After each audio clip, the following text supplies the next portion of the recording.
નમસ્કાર દર્શક મિત્રો, દૂરદર્શનના ખાસ કાર્યક્રમમાં આપનું સ્વાગત છે. ખેડૂત એટલે જગતનો તાત કે જે જગત આખાનું પેટ ભરે છે. પરંતુ જો ભારતની વાત કરીએ તો ભારત દેશમાં ખેડૂત એ આકાશી ખેતી કરીને જ પોતાનું પેટ ભરે છે. પરંતુ ક્યારેક અતિવૃષ્ટિ, અનાવૃષ્ટિ કે પછી અન્ય કોઈ કુદરતી આપત્તિ તેની મહેનત ઉપર પાણી ફેરવી નાખે છે. આ સંજોગોમાં પ્રધાનમંત્રી શ્રી નરેન્દ્રભાઈ મોદીએ જાહેર કરી પ્રધાનમંત્રી પાક વીમા યોજના, જે ખેડૂતોને આવા કોઈ પણ આકસ્મિક જોખમ સામે સુરક્ષા પૂરી પાડે છે. જી હા દર્શક મિત્રો, આજે આપણે પ્રધાનમંત્રી પાક વીમા યોજના વિશે જ ચર્ચા કરવાની છે અને એ માટે સ્ટુડિયોમાં ખાસ ઉપસ્થિત છે Shri Prakashbhai Rabari, joint director statistics department, કૃષિ ભવન, ગાંધીનગર. પ્રકાશભાઈ, આપનું સ્વાગત છે. અને સાથે જ આપણા બીજા મહેમાન છે Shri Keyurbhai Trivedi, assistant manager, agriculture insurance company of India limited. Keyurbhai, આપનું પણ સ્વાગત છે.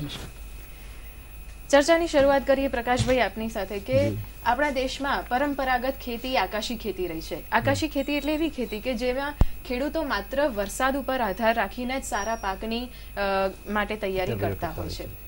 આવા સંજોગોમાં જ્યારે તેમને કોઈ પણ પ્રકારનું નુકસાન થાય છે ત્યારે એમને સ્વાભાવિક છે કે એક પ્રકારની ચિંતા, એક ડર બેસી જતો હોય છે.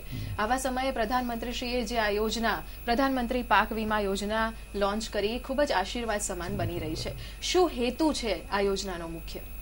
પ્રાપ્તિબેન, મુખ્યત્વે પ્રધાનમંત્રી ફસલ વીમા યોજનાનો હેતુ એક ખેડૂતોની એક આવક સ્થિર કરવી, ખેડૂતોને નુકસાન સામે, જે કુદરતી આપત્તિઓમાં જે કંઈ પ્રકારનું નુકસાન થાય એની સામે એને વળતર આપવું, સાથે સાથે ખેડૂતોને નવી ટેકનોલોજી અને નવી તાંત્રિકતા બાબતે માહિતગાર કરીને વધારે આગળ વધારવા, અને છેલ્લું કે જે ખેડૂતોનું ધિરાણ લીધેલું છે એ ધિરાણ ખેડૂતોનું કન્ટિન્યુઅસનો ફ્લો પ્રવાહ જાળવી રાખવો. આમ જોવા જઈએ તો મુખ્યત્વે આ આટલા હેતુઓ છે. પરંતુ જ્યારે કુદરતી આપત્તિ આવે છે ત્યારે આ તમામ પ્રકારમાં ખેડૂતોની પીછેહટ થાય છે. સાથે સાથે બેંકોને પણ એના નાણાં જોખમમાં ઊભા થાય છે. આ જોખમને નિવારવા માટે પ્રધાનમંત્રી ફસલ વીમા યોજનાની આ શરૂઆત કરી છે. પ્રકાશભાઈ, આપણા દેશમાં ઘણા બધા પ્રકારના ખેડૂતો હોય છે. કેટલાક ખેડૂતો એવા છે કે જેમની પોતાની માલિકીની જમીન છે અને તેઓ ખેતી કરતા હોય, કેટલાક ભાગિયા હોય, કેટલાક ગણોતિયા હોય. તો શું આ તમામ પ્રકારના ખેડૂતો પ્રધાનમંત્રી પાક વીમા યોજનાનો લાભ લઈ શકે? હા ખેડૂત મિત્રો, આ યોજના હેઠળ તમામ પ્રકારના ખેડૂતો આ યોજનામાં ભાગ લઈ શકે છે. જેમ કે ભાગ્યા ખેડૂત કોઈની ભાગીદારીમાં જમીન કરતા હોય, કેટલાક ભાડે જમીન લેતા હોય, કેટલાક ખેડૂતોની પોતાની જમીન હોય. ઇવન આ યોજના હેઠળ આપણે રાજ્ય સરકારે પણ વન અધિકાર ધરાવતા તમામ ખેડૂતોને પણ આ યોજના હેઠળ આવરી લેવામાં આવેલા છે. એટલે ફક્ત ધિરાણી અને બિનધિરાણી મોટી બ્રોડ કેટેગરી બે પાડેલી છે કે જે ખેડૂતોએ ધિરાણ લીધું હોય તમામ ખેડૂતોને ફરજિયાત રીતે આવરી લેવામાં આવ્યા છે, અને બિનધિરાણી ખેડૂતો મરજિયાતપણે પણ આ યોજના હેઠળ ભાગ લઈ શકે છે. જી બિલકુલ. એટલે જેમણે અગાઉથી લોન લીધેલી છે એવા ખેડૂતો માટે કોઈ ચોક્કસ નિયમો કે એવું કંઈ ખરું? હા, જે ખેડૂતોએ અગાઉથી લોન લીધેલી છે બેંકો દ્વારા, કોઈ પણ નેશનલાઇઝ બેંક કે કોઓપરેટિવ બેંક, બંને પ્રકારના સ્ટ્રક્ચરમાં જે લોન લીધેલી છે એ તમામ ખેડૂતો આ યોજનામાં જોડાઈ શકે છે. એનાથી વિશેષ એ છે કે બેંકોને આ બાબતમાં ખૂબ સ્પષ્ટ કહેવામાં આવ્યું છે કે જે ધિરાણી ખેડૂતો છે એને ફરજિયાતપણે આ યોજના હેઠળ આવરી લેવામાં આવે. કેયુરભાઈ, ભારત દેશ ખૂબ જ વિશાળ છે અને એમ કહેવાય કે 60% લોકો ખેતીના વ્યવસાય સાથે એક યા બીજી રીતે સંકળાયેલા છે. હવે આવા ભારત દેશની અંદર ભૌગોલિક વિવિધતા પણ ઘણી બધી છે, મોસમની પણ આપણે ત્યાં વિવિધતા છે. એટલે આ સંજોગોમાં પાકનું વૈવિધ્ય પણ સ્વાભાવિક રીતે જોવા મળે છે. આપણે ત્યાં સારામાં સારા ઘઉં પણ થાય છે, ડાંગર પણ થાય છે, તો તેલીબિયા અને ફૂલો જેવા બાગાયતી પાકોની ખેતી પણ થતી હોય છે. તો ઘણા બધા ખેડૂતો એવા હશે કે જે સિઝન પ્રમાણે પાક બદલતા હશે, જુદા જુદા પાક લેતા હશે. તો કયા કોઈ ચોક્કસ પાક માટે જ આ જે વીમો મળી શકે કે તમામ પ્રકારના પાકો માટે વીમા મળી શકે છે?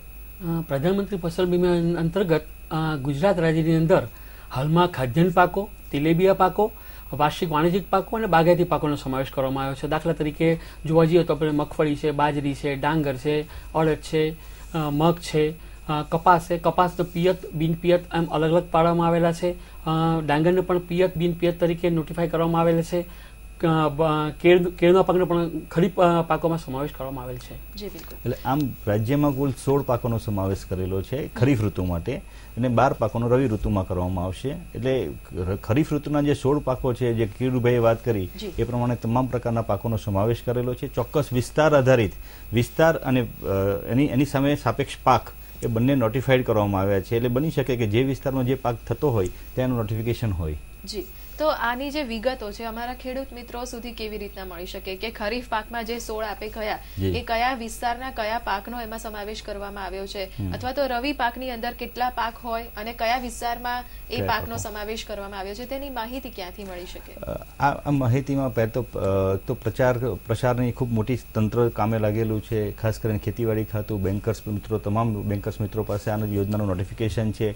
કૃષિ અને બાગાયતીના જે કોઈ અધિકારીશ્રીઓ છે, તાલુકા કક્ષાએ તાલુકા અમલીકરણ અધિકારી છે, જિલ્લા કક્ષાએ જિલ્લા ખેતીવાડી અધિકારી છે, સાથે સબ ડિવિઝન લેવલે પણ આપણા અધિકારીઓ છે. આ તમામ પાસે આ માહિતી તો ઉપલબ્ધ છે. વધુમાં વર્તમાનપત્રો દ્વારા પણ આપણે વારંવાર એને અવારનવાર નોટિસ એડવર્ટાઇઝમેન્ટ કરીએ છીએ.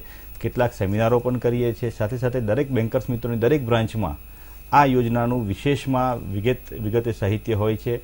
વધુમાં રાજ્ય સરકારે આઈ ખેડૂત પોર્ટલમાં પણ આ તમામ માહિતી ઓનલાઈન મૂકેલી છે. એટલે કોઈ પણ ખેડૂત ગમે ત્યારે એ રાત્રે બેસીને પણ જોઈ શકે છે. બિલકુલ. પ્રકાશભાઈ, ખાસ કરીને જે ખેડૂતોની વાત કરી, અંતરિયાળ વિસ્તારના ગામડામાં જે રહેતા ખેડૂતો છે, કદાચ એવું કહી શકાય કે એના માટે આ ઓનલાઈન બધી વ્યવસ્થા જોવાની એ બધી ઘણી જ દૂરની વાત છે. તો અત્યારે ધારો કે આપણા ઘણા બધા દર્શક મિત્રો આ કાર્યક્રમ જોઈ રહ્યા છે, એમાંથી કોઈ એક ખેડૂતને મનમાં એમ થાય કે પ્રધાનમંત્રીની આ યોજના ખરેખર ખૂબ જ સરસ છે અને મારે પણ પાક વીમો લેવો છે, તો હવે એણે શું કરવું? એના ગામમાં એમણે કોને જઈને મળવાનું, કોનો સંપર્ક કરવાનો, એના માટે એમના ખેડૂત જે પોતે ખેડૂત છે તેના પોતાની જમીન છે કે નથી એ માટેના કેટલાક પુરાવા પણ એમણે પ્રસ્તુત કરવાના રહેતા હશે. તો એ આખી પ્રોસેસ શું હોઈ શકે? જો કોઈ ખેડૂત હોય, જે ખેડૂતે જો લોન લીધી હોય અને ગામમાં જો પ્રાથમિક સહકારી મંડળી મારફતે લોન લીધી હોય તો ત્યાંથી સીધો એનો વીમો કરાવી શકે છે. ગામમાં મંત્રી, પ્રાથમિક સહકારી મંડળીના મંત્રી હોય કે ચેરમેન હોય એનો સંપર્ક કરીને સીધું ત્યાં એનું ફોર્મ પણ ઓનલાઈન કરાવી શકે છે. વધુમાં જો કોઈ ખેડૂતે બિનધિરાણી હોય તો નજીકની કોઈ પણ બ્રાન્ચમાં, બેંકની બ્રાન્ચમાં જઈ અને પોતે આનો સંપર્ક કરીને વિગતે માહિતી મેળવી શકે છે. વધુમાં ગ્રામ્ય કક્ષાએ ગ્રામસેવક પણ ઘણી ઉપલબ્ધ હોય છે, અથવા તાલુકા કક્ષાએ આવે તો ત્યાં પણ ઘણી બધી કચેરીઓ હોય છે એગ્રીકલ્ચરની, બાગાયતની, ત્યાંનો પણ સંપર્ક કરી શકે છે. સાથે સાથે આ વર્ષે અમે 5 લાખ ફોલ્ડર્સ છપાવીને પણ આપેલા છે. એટલે દરેક કૃષિ મહોત્સવમાં, સાથે સાથે ગ્રામોદયથી ભારતોદયના કાર્યક્રમમાં આ તમામ જગ્યાએ આવા ફોલ્ડર્સ છપાવેલા છે અને ફોલ્ડર્સ પણ દરેકને વિતરણ કરેલા છે. એટલે માહિતીનો કોઈ સંકોચ થતો નથી. બિલકુલ. એટલે હવે ખેડૂત મિત્રોએ જાગવાની જરૂર છે અને પોતાના પાક માટે, એમને બચાવવા માટે કે એને સુરક્ષા લેવા માટે થઈને એમણે જાતે જ હવે ગ્રામ પંચાયત સુધી કે ક્યાં સુધી જવું પડશે. કેયુરભાઈ, આપને પૂછવા માંગીશ કે ખેતી એટલે માત્ર કોઈ પાક તૈયાર થઈ ગયો એવું નહીં, એમાં ઘણી જ લાંબી પ્રોસેસ છે. ખેતર તૈયાર કરવું, ખેડ કરવી, બીજ વાવવા, ત્યાંથી લઈને પોતાનો તૈયાર થયેલો પાક બજારમાં વેચવો, એ આખી પ્રોસેસ ખેતીની અંદર આવી જાય છે. તો પ્રધાનમંત્રી પાક વીમા યોજનાની અંદર આ દરેક તબક્કા જે છે એના જોખમોને આવરી લેવામાં આવ્યા છે કે કેમ? કારણ કે દરેક તબક્કાનું પણ એક અલગ જોખમ પણ હોય છે. તમે બહુ સારો સવાલ પૂછ્યો. કારણ કે કોઈ બી વીમાનું હેતુ જાણીએ તો વીમાની અંદર કયા આપત્તિઓ સામે ખેડૂતોને રક્ષણ મળશે તે જાણવું અતિ આવશ્યક રહેલું છે.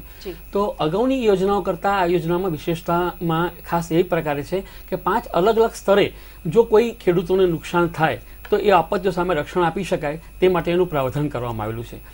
અત્યાર સુધી જે વીમો પ્રાપ્ત હતો એમાં ખાલી વાવણીથી લણણી સુધીના પાકના ઉત્પાદનમાં ઘટ થતી હતી એના સામે જ વીમો આપવામાં આવતો હતો. પરંતુ આ નવી પ્રધાનમંત્રી ફસલ વીમા અંતર્ગત જ્યારે આપણી ખેતી વરસાદ આધારિત હોય છે, એટલે ખેડૂતને એના માટે વાવેતર કરવા અથવા રોપણી કરવા માટે પૂરતા વરસાદની આવશ્યકતા હોય છે.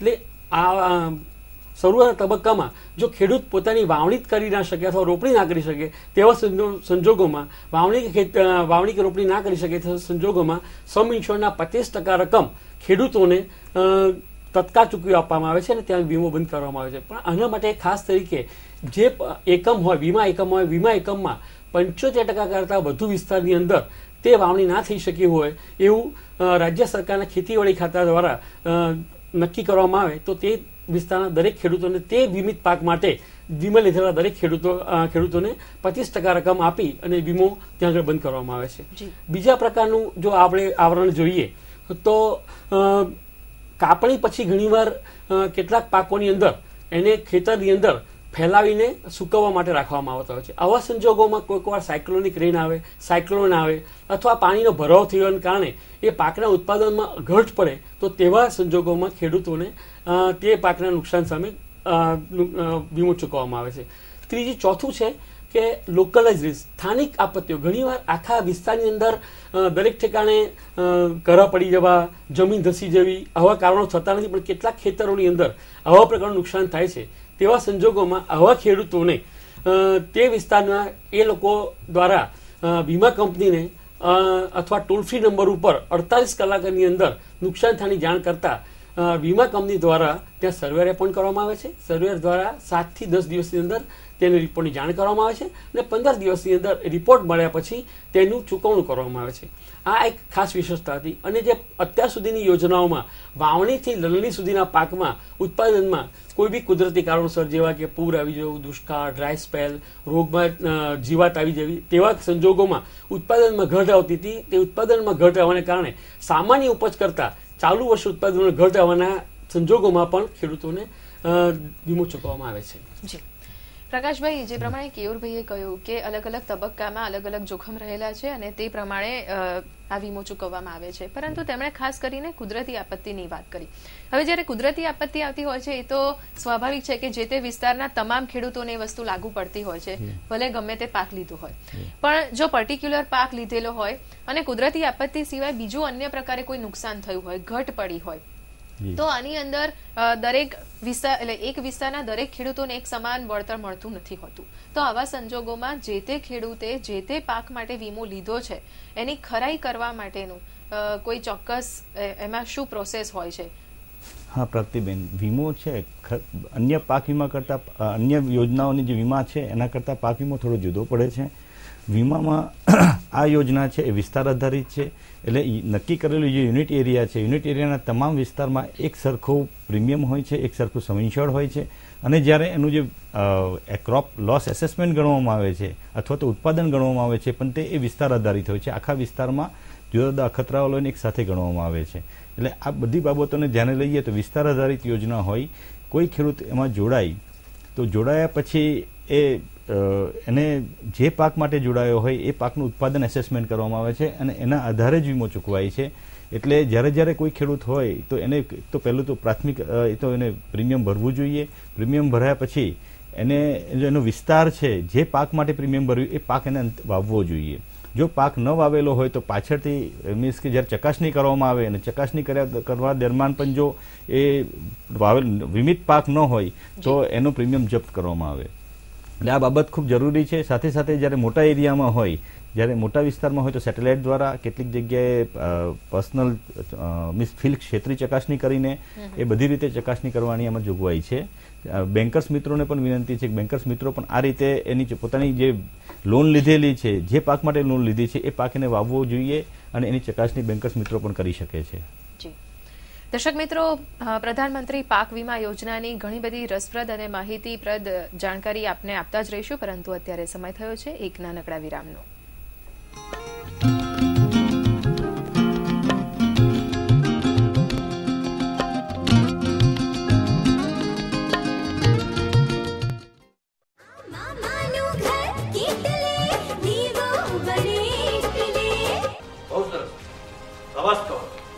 તમે લોકો માહિતી તો સરસ લઈને આવ્યા કે સુમનને એક ગાંડો ભાઈ છે અને મા બાપ છે. દીપેનને પકડવો જરૂરી છે, પણ એને શોધવો ક્યાં? કેવી વાત કરો છો તમે? આશીષ માટે તો જાન છે. બસ હવે એની જાનનો જ પ્રશ્ન ઊભો થયો છે બેન. પણ દીપેનના કહેવા પ્રમાણે સુમન ફસાયેલી છે અને આશીષ મજબૂર છે. આ મામાનું ઘર કેટલે વાલ મળે એટલે હું ફરે એટલે દીવો બળે એટલે.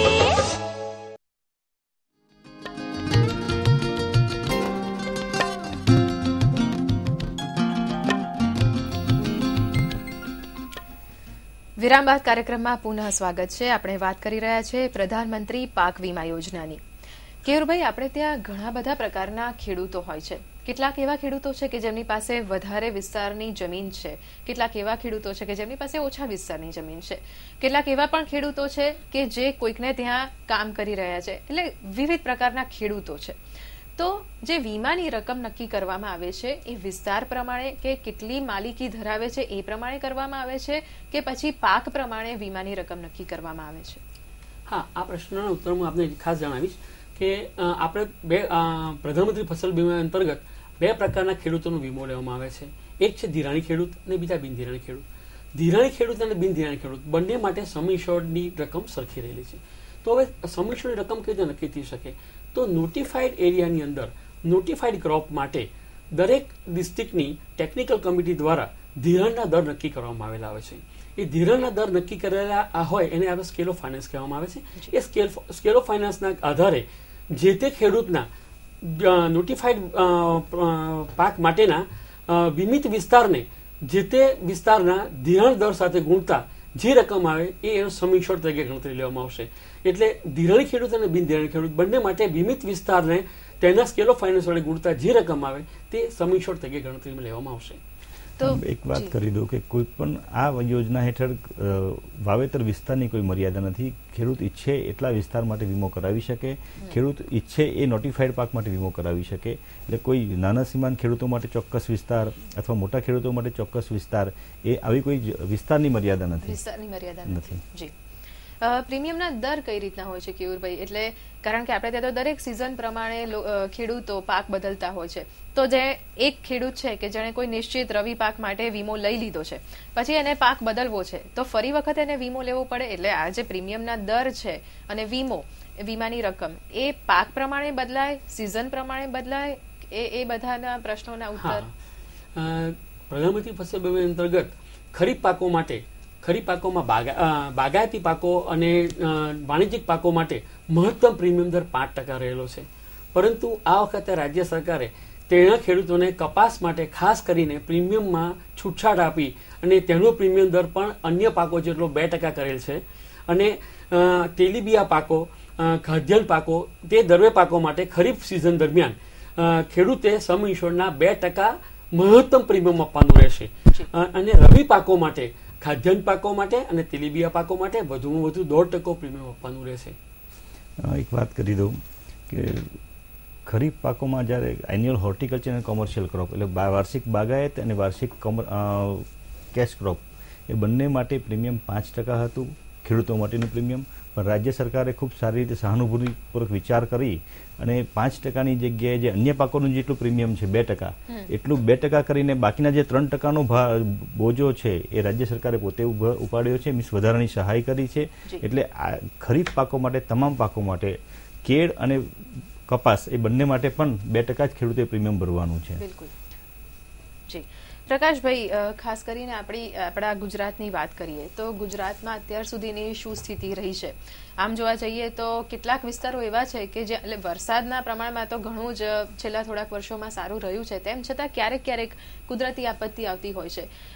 ચોક્કસપણે વૈજ્ઞાનિક પદ્ધતિ અને થોડી સમજણ કેળવવામાં આવે તો આ જે નુકસાન છે ઓછું કરી શકાય છે. પરંતુ જ્યારે વાત આવે છે લોન કે વીમાની, તો ગુજરાતની શું સ્થિતિ રહી છે? મોટાભાગે ગુજરાતમાં જે 8 ઝોન છે, એગ્રોક્લાઇમેટિક ઝોન ગણીએ તો દરેક ઝોનની એક અલગ અલગ વિવિધતા છે. પરંતુ જે સૌરાષ્ટ્ર ઝોન અને કચ્છ ઝોનમાં જે વિસ્તારો આવેલા છે ત્યાં મોટાભાગે રેનફેડ આધારિત ખેતી થાય છે, વરસાદ આધારિત ખેતી થાય છે. વધુમાં ત્યાં જે પાક છે એ પાક સેન્સિટિવ, જે મગફળી પાક છે એ ખૂબ જ પાણીથી સેન્સિટિવ ક્રોપ છે. થોડું પણ પાક અને પાણી ઓછું થાય અથવા ક્રિટિકલ સ્ટેજમાં પાણી ન મળે તો એનું ઉત્પાદન ખૂબ મોટા પ્રમાણમાં ઘટે છે. એટલે ખૂબ જોખમી પાક ગણી શકાય.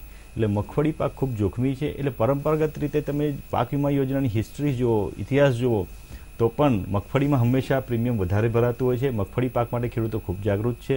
અને સૌરાષ્ટ્રનો જે વિસ્તાર છે એ વિસ્તારમાં ખૂબ મોટા પ્રમાણમાં ખરીફ ઋતુમાં મગફળીનું પ્રીમિયમ ભરાય છે.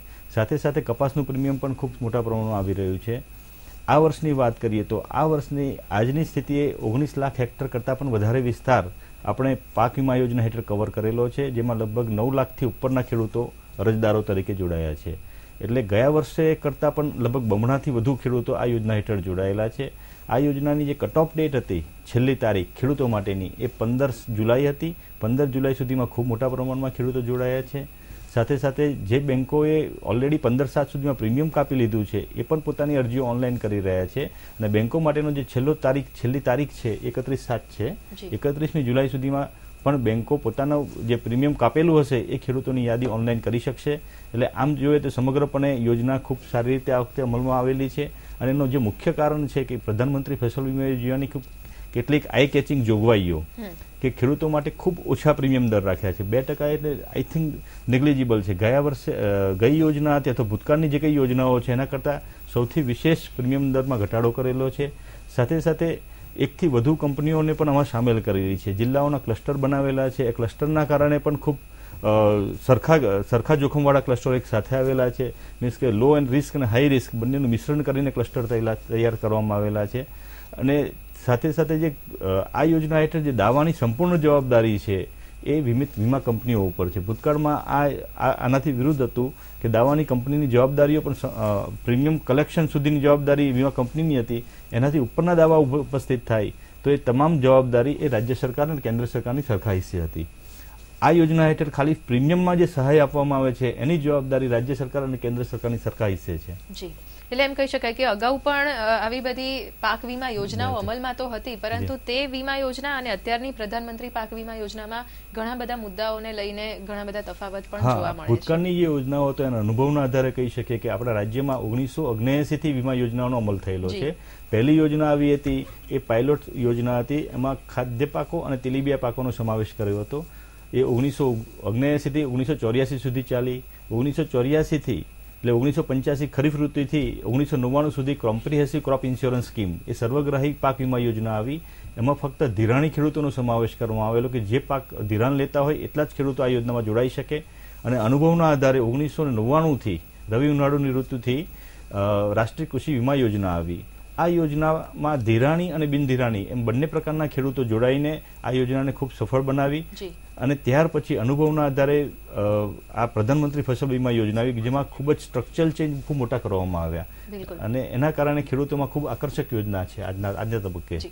કેયુરભાઈ, કેટલાક ખેડૂતોને એવા પણ પ્રશ્ન થતા હશે કે જ્યારે કોઈ પણ પ્રકારનું નુકસાન થાય છે અથવા ઘટ પડે છે, એક વખત ખરાઈ થઈ ગઈ, એસેસમેન્ટ થઈ ગયું કે ખરેખરમાં આ ખેડૂતને આ પ્રકારની ઘટ પડી છે કે નુકસાન થયું છે, હવે આ સંજોગોમાં કેટલા સમયમાં ખેડૂતને પોતાની મળતી રકમ પાછી મળે છે, એની શું જોગવાઈ છે? હા, આપને એક અગાઉની માહિતી આપવામાં એક બે આપનું એડ કરીશ એની અંદર કે એક આ સ્કીમની અંદર એક નવું પણ એક ખાસ સેલિયન્ટ ફીચર રહેલું છે કે વર્ષની ઋતુ દરમિયાન, મધ્ય ઋતુ દરમિયાન કોઈક કારણોસર પાકની ઉત્પાદનની અંદર 50% કરતાં પણ જો વધારે ઘટ પડે તો, સામાન્ય ઉપજ કરતાં 50% વધારે ઘટ પડી હોય તો મળવાપાત્ર સંભવિત દાવાના 25% જેટલી રકમ તત્કાળ ખેડૂતોને સહાય તરીકે ચૂકવી આપવામાં આવશે.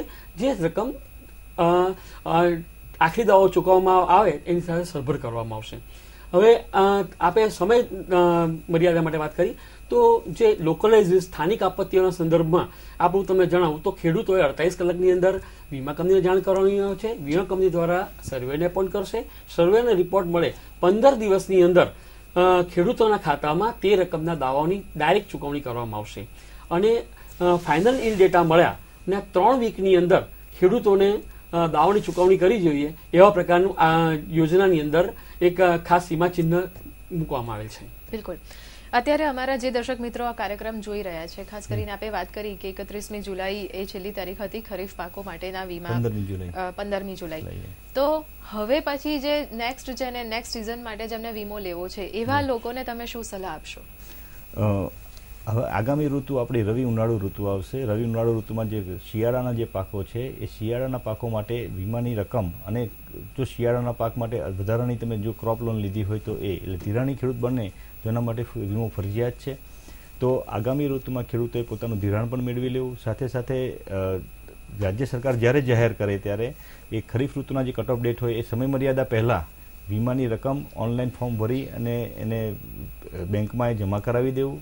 અને બેન્કર્સ મિત્રોને પણ વિનંતી કે જે પણ ખેડૂતો આપની પાસે આવે રવિ ઋતુ માટે અથવા ઉનાળુ ઋતુ માટેના, તો ખેડૂતોને સાચી સલાહ આપી ઓનલાઈન ફોર્મ સ્વીકારી અને વધારે ખેડૂતો આ યોજનામાં જોડાય એવી જોગવાઈઓ કરવી. જી દર્શક મિત્રો, પ્રધાનમંત્રી પાક વીમા યોજના ખરા અર્થમાં કિસાન ભાઈઓ માટે એક મોટો હાશકારો લાવી છે. આનાથી ખેડૂતો કે જે કદાચ ખેતીથી વિલુપ્ત થતા જતા હતા તેઓ ફરીથી ખેતી સાથે સતત જોડાયેલા તો રહેશે અને સાથે સાથે જ પોતાની ખેતીમાં કંઈક ને કંઈક ઉન્નત કરવા માટે પણ વિચારશે, પ્રયાસો કરશે. ખેડૂતોના ઉન્નત ભવિષ્યની દિશામાં આ નિશ્ચિતપણે એક ઉત્તમ કદમ નીવડશે.